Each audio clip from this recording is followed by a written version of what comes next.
Des masses vivantes blanches nagent sur l'eau.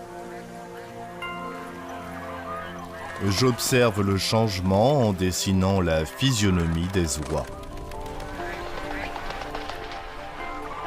Bien que je ne puisse pas prendre en considération tous les détails, je dois saisir les moments de rassemblement et de conflit des oies sur le lac.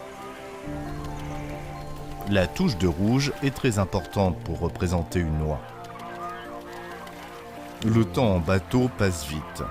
Après avoir terminé cette peinture, je suis aussi fatigué que si j'avais grimpé une montagne de 3000 mètres. Sur le bateau, les fumées de cuisson et les vêtements accrochés témoignent de la vie quotidienne.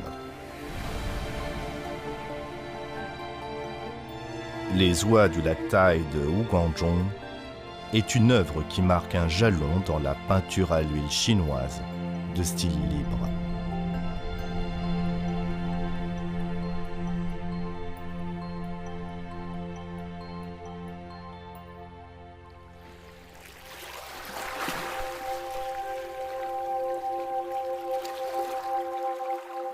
Pendant son adolescence, Huguangzhong est emmené à l'école par son père sur un petit bateau de pêche.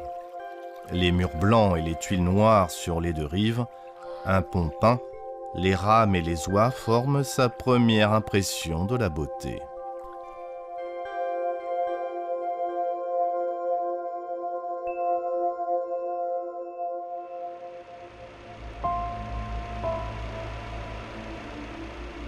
En 1936, à l'âge de 17 ans, il entre à l'École nationale des beaux-arts de Hangzhou pour étudier la peinture.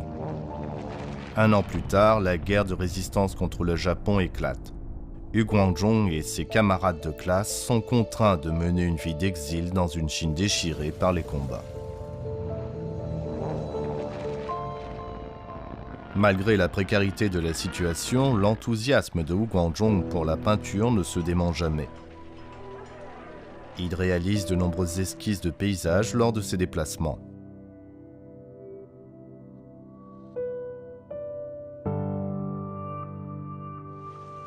En 1947, à l'âge de 28 ans, il entre à l'École nationale supérieure des beaux-arts de Paris.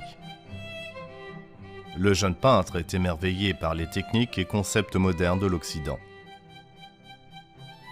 Mais il n'est pas conquis par le contenu et les pensées de ce dernier.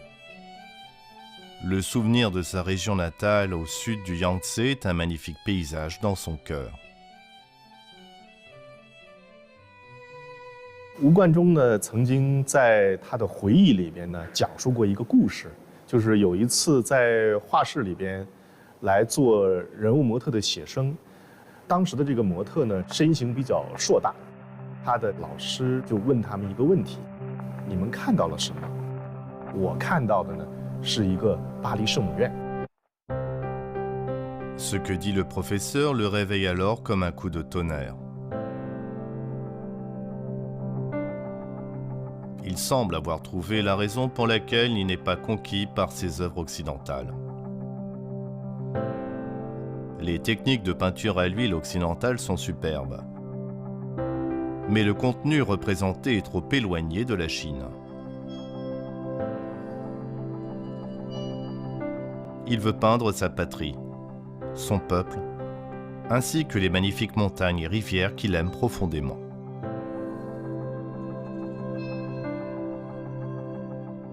Huguangzhong comprend soudain que l'art ne doit pas être étudié en Europe, pas à Paris, Pas dans les ateliers de maître, mais dans sa patrie, dans sa ville natale et dans son cœur.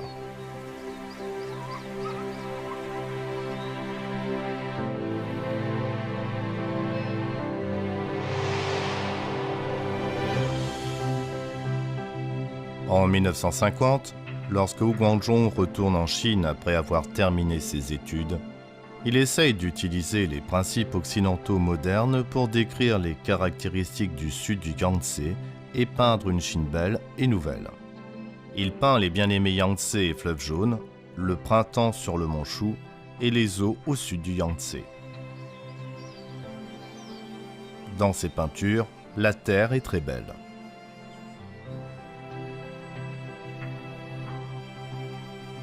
Il peint également les souffrances passées.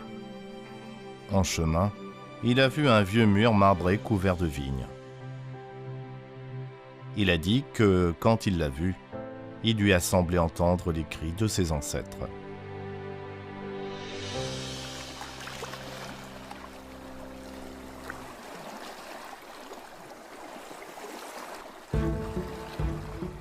En 1974, Hu Guangzhong, 55 ans, est à bord d'un bateau sur le lac Tai pour faire des esquisses.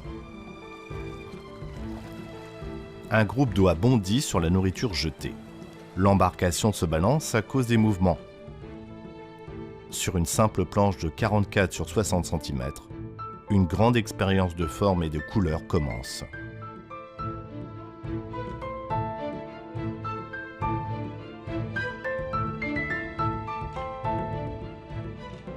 Afin de restituer le moment où les oies bondissent sur la nourriture, Hu Guangzhong dessine très rapidement.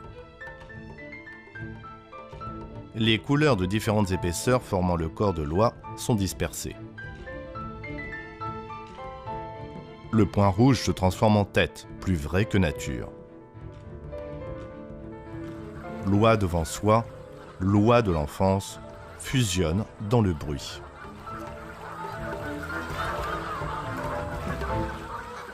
吴冠中的这样的一种画中的用笔呢，形成了非常多的这样的肌理，这种肌理非常接近于我们在中国画的这个用笔里边毛笔的那种飞白的那种印记，同时呢，又非常贴近鹅毛的那样的一种蓬松的感觉。这样的一种用笔，应该说是结合了欧洲的现代油画的那种用笔的特点。同时又融合了中国画的用笔的特点，这也是吴冠中先生他强调的用笔的写意性。这种用笔的写意性，应该说也直接影响了中国现代油画，甚至于现当代油画的发展。Les coups de pinceau vif expriment le dynamisme des oies. Les couleurs dépeignent le charme du lac Tai. Le gris argenté, qui est très rarement utilisé dans la peinture à l'huile occidentale, met en valeur le soleil du printemps et les immensités brumeuses au sud du Yangtze. Les couleurs vives et pures montrent une vie simple, mais intéressante.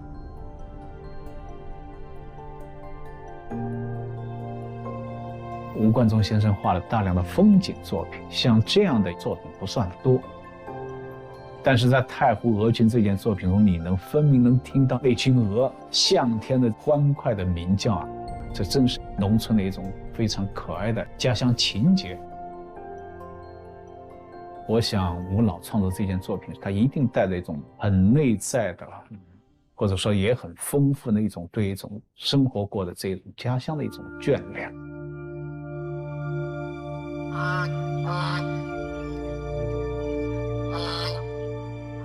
La chevelure blanche, je pars pour mon pays. J'entends les cris des oies partout dans ma région natale. Tel est le poème écrit sur le tableau de Hu Guangzhong dans ces dernières années. La technique de la peinture occidentale est l'ossature des œuvres de Hu Guangzhong, et la technique de la peinture chinoise en est l'âme.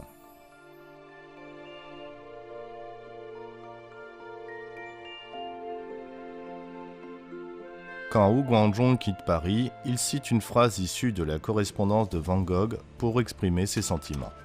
« Tu es le blé. Ta place se trouve dans les champs. Ne te flétris pas sur les trottoirs de Paris. Tu dois être semé dans la terre de ton pays natal. Des décennies plus tard, Wu Guanzhong a pris racine dans le sol de sa région natale et est devenu un maître de la peinture de renommée mondiale.